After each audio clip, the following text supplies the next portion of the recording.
आज 9 अगस्त का दिन है। 9 अगस्त के दिन महात्मा गांधी ने हमारे आजादी के आंदोलन के एक नए अध्याय की शुरुआत की थी। एक उन्होंने नारा दिया था, अंग्रेजों भारत छोड़ो, क्विट इंडिया का नारा दिया था। मोदी जी ने ये 9 साल के अंदर 2014 से 2023 में लगभग 9.5 साल में एक नए प्रकार का राजनीतिक युग का शुरुआत किया है। मान्यवर, लगभग 30 साल से इस देश की राजनीति भ्रष्टाचार, परिवारवाद और तुष्टीकरण के नासूर से ग्रसित रही। सारे के सारे जनादेश, कोई भी चुनावी विजय पराजय के आंकड़ों के एनालिसिस करने वाले पंडित सारे जय पराजय को देख ले। मोदी जी के 2014 के विजय के पहले सारे जय पराजय या तो भ्रष्टाचार से प्रभावित थे, भ्रष्टाचार किया इसको हटाने के लिए आए, या तो परिवारवाद से प्रभावित थे, परिवारवाद के पीछे जातिवाद का एक अनवरत संतान भी होता है, और तुष्टीकरण से प्रभावित जनादेश थे। भारतीय लोकतंत्र को ये 3 नासूरों ने घेर लिया था।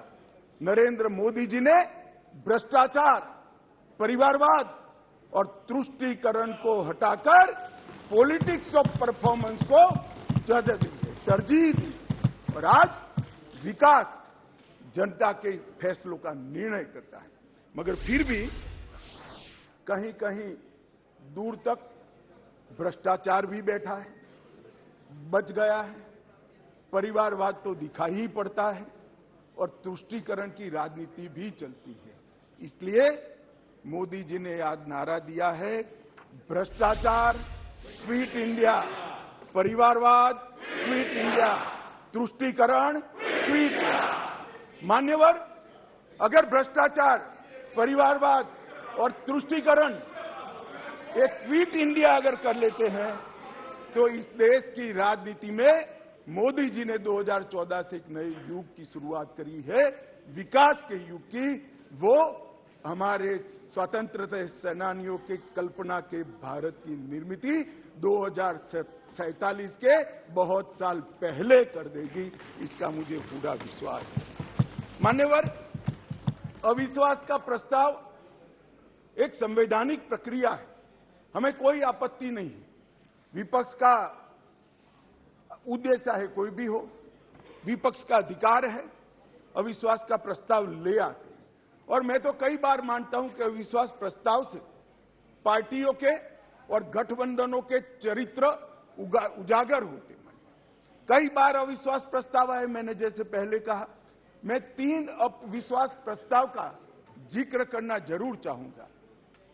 2 अविश्वास प्रस्ताव है यूपीए सरकार के खिलाफ, जो हम विपक्ष में थे तब लेकर आए थे, और एक अविश्वास प्रस्ताव एनडीए सरकार के खिलाफ था, जो यूपीए जब विपक्ष में थी तब लेकर। 1993 जुलाई में नरसिम्हा राव जी की कांग्रेस की सरकार थी, उसके खिलाफ अविश्वास प्रस्ताव आया। अब सरकार बचानी होती है, नरसिम्हा राव जी को बचानी थी।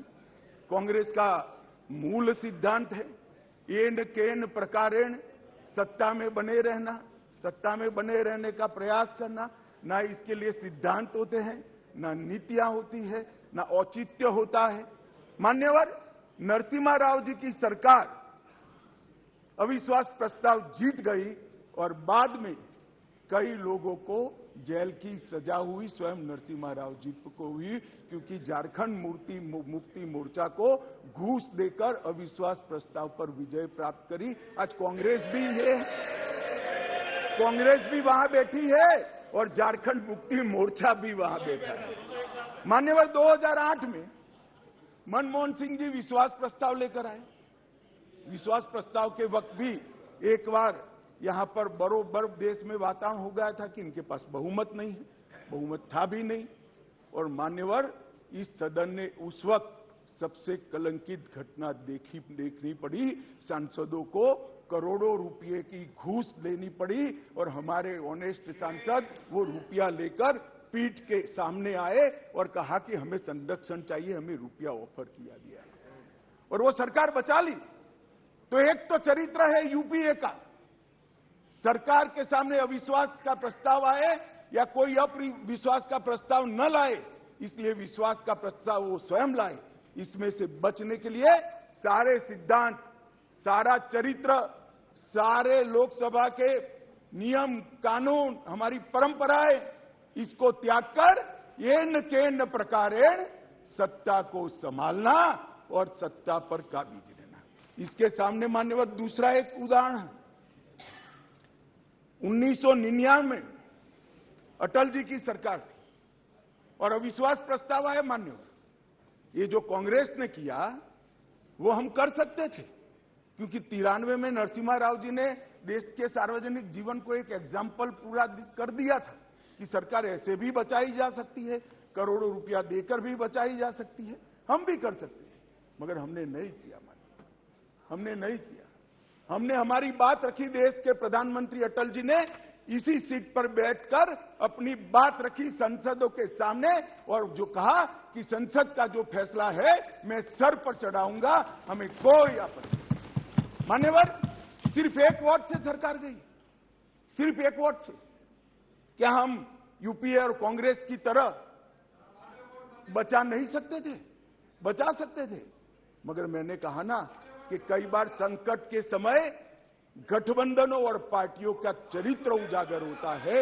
यूपीए का चरित्र सत्ता बचाने के लिए भ्रष्टाचार करने का चरित्र है और भारतीय जनता पार्टी और एनडीए का चरित्र सिद्धांतों के लिए राजनीति करने का चरित्र है। मान्यवर, उस वक्त मुझे ठीक याद है, मैं संसद में नहीं था, सदस्य नहीं था, बहुत सारे सीनियर सदस्य होंगे उस वक्त। मान्यवर, एक ही वोट का फर्क था और अंत में गिरधर गोमांग के वोट को हमारे उड़ीसा के पूर्व मुख्यमंत्री उस वक्त मुख्यमंत्री से शपथ ले चुके थे और वोट डालने आए थे। वो वोट को वैलिड गिनना या न गिनना, मगर मान्यवर आप जिस आसन पर बैठे हो इसकी भी गरिमा का एनडीए ने पालन किया था। हमने कोई दबाव नहीं बनाया, एक वोट हमारे विरुद्ध में गया, हमारी सरकार चली गई। मगर आज मैं फिर से कहना चाहता हूं गौरव गोगोई जी को, मगर जनता है जो सब देखती है, जनता है जो सब जानती है। एक वोट से हमारी सरकार गई, एक वोट से हमारी सरकार जरूर गई, परंतु अंत में क्या हुआ?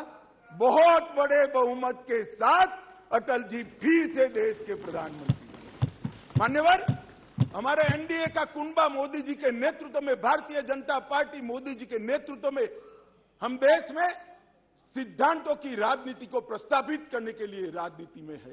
येन केन प्रकारेण सत्ता को बचाने के लिए राजनीति के अंदर नहीं है। और ये दो चरित्र आज इस विश्वास प्रस्ताव पर की चर्चा के माध्यम से मैं 130 करोड़ की जनता को याद कराना चाहता हूं। एक और करोड़ों रुपया खर्च कर बहुमत खरीदने वाले लोग बैठे हैं और एक बार सिद्धांत के लिए सत्ता छोड़ने वाले लोग बैठे हैं। जनता, देश की जनता ने मान्यवर, अरे शुरुआत है, धैर्य रखो, काफी सुनना पड़ेगा। सुरेश जी, ये तो ट्रेलर है, अभी ट्रेलर है। मान्यवर, अभी बात निकली गरीब कल्याण की। हमारी साथी मंत्री अनुप्रिया जी गरीब कल्याण के सारी बातें बता रही थी। मान्यवर, गरीबी हटाओ का नारा दिया, सालों तक गरीबी हटाओ के नारे के आधार पर देश की भोली भाली गरीब जनता का विश्वास प्राप्त किया और वोट लेते रहे, जीतते रहे, गरीबी जस की तस रह गई। नरेंद्र मोदी जी ने कोई बड़े बड़े वादे नहीं किए, परंतु नरेंद्र मोदी जी के जहन में गरीबी का डंक भी था, दंश भी था, क्योंकि वो स्वयं गरीब के घर से आकर इस सबसे बड़ी पंचायत में आए थे। इन्होंने गरीब कल्याण के लिए मान्यवर,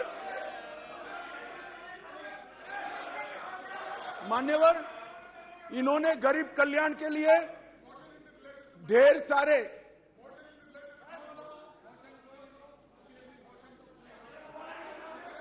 मान्यवर सुरेश जी इतने सीनियर मेंबर है, उनको अविश्वास प्रस्ताव का कैरेक्टर मालूम नहीं है। आप जब अविश्वास प्रस्ताव लेकर आते हो तो सरकार के समग्र कामकाज पर क्वेश्चन मार्क करते हो, और क्योंकि ये क्वेश्चन मार्क पॉलिटिकली मोटिवेटेड है, इसलिए मुझे सरकार के परफॉर्मेंस की चर्चा करनी पड़ेगी। मान्यवर, इस देश के करोड़ों गरीबों के नसीब में जब तक मोदी जी प्रधानमंत्री नहीं बने, धुएं से भरा हुआ घर था। मोदी जी ने 9.6 करोड़ 9 करोड़ 60 लाख गरीब महिलाओं के घर में गैस का सिलेंडर भेजा और उसकी झूंपड़ी को धुएं से मुक्त कराने का काम किया। मान्यवर, 11 करोड़ परिवार ऐसे थे, दुनिया में कोई विचार नहीं कर सकता। कई देशों की आबादी 11 करोड़ से आधी भी नहीं है, 5वां हिस्से की भी नहीं है, परंतु 11 करोड़ परिवार ऐसे थे जिनके पास मान्यवर शौचालय नहीं था। हर रोज वो घर की महिलाएं आहत होती थी। मान्यवर, इनका दर्द 55 सालों तक ये यूपीए कांग्रेस ने नहीं जाना। नरेंद्र मोदी जी प्रधानमंत्री बने और 9 साल के अंदर 11 करोड़ 72 लाख परिवारों को शौचालय देने का काम। मान्यवर, देश के बहुत बड़े तबके में और विशेषकर गरीब के घर में, दलित के घर में, आदिवासी के घर में, पिछड़े के घर में, झोंपड़पट्टी में शुद्ध पीने का पानी नहीं मिलता। फ्लोराइड युक्त पानी पीते थे, भरी जुआनी में बूढ़े हो जाते थे, बाल सफेद हो जाते थे, हड्डियां टेढ़ी हो जाती थी। मान्यवर, मोदी जी ने हर घर नल के माध्यम से 12.65 लाख करोड़, मतलब 12 करोड़ 65 लाख घरों में जल से नल पहुंचाने का काम समाप्त। मान्यवर, ये हमेशा बोलते हैं, अभी भी चुनाव में कहते हैं कि हम किसानों का कर्ज माफ करेंगे, किसानों का कर्ज माफ करेंगे।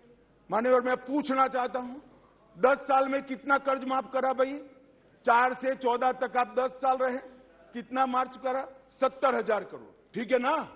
70,000 करोड़। इसमें से भी 35,000 करोड़ तो नीचे बाकी रह गया है, मगर चलो मान ही ले कि 70,000 करोड़ किया। हम किसी का कर्ज माफ करने में विश्वास नहीं करते हैं, उसको कर्ज ही न लेना पड़े, ऐसी व्यवस्था। मान्यवर, इस देश के 14.5 करोड़ किसानों को 2,40,000 करोड़ रुपया इसके बैंक अकाउंट में डाला। अब देश के किसान तय करे कि एक और 70,000 करोड़ का कर्ज की लॉलीपॉप देने वाली यूपीए सरकार, और एक बार सम्मान के साथ इसके घर में सम्मान के साथ इलेक्ट्रॉनिक तरीके से 2,40,000 करोड़। मान्यवर, मैं आज और स्पष्टता करना चाहता हूं, ये रेवड़ी नहीं है, ये रेवड़ी नहीं है।